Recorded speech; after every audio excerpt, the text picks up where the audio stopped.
নমস্কার সকলকে। এটা এই চ্যানেলে আমার প্রথম ব্লগ।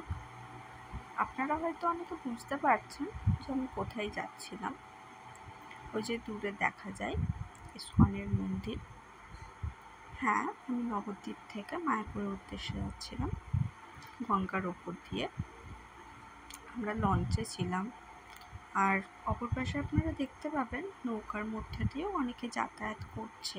আর মনে মনে ভাবছিলাম, নৌকা বা লঞ্চ যদি উল্টে যায় তাহলে কি হবে, কারণ আমি তো সাঁতার জানি না।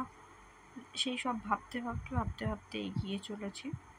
তার সাথে প্রাকৃতিক সৌন্দর্য উপভোগ করছিলাম, ভালোও লাগছিল, আবার তার সাথে ভয়ও পাচ্ছিলাম।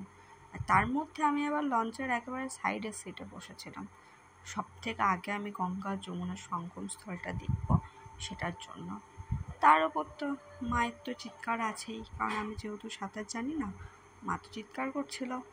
এভাবে এগিয়ে যাচ্ছিলাম, আর সবার সাথে আমিও অপেক্ষা করছিলাম কখন গঙ্গা আর যমুনার সেই সঙ্গম স্থলটা দেখতে পাই, যেটা এতদিন ধরে শুনে আসছি, নীল জল আর একটা ঘোলাটে জলের ব্যাপার। তো ঠিক আছে, এভাবেই এগিয়ে যাচ্ছি আর ভিডিও করছিলাম। তারপরে হঠাৎ করে দেখতে পেলাম যমুনার নীল জল।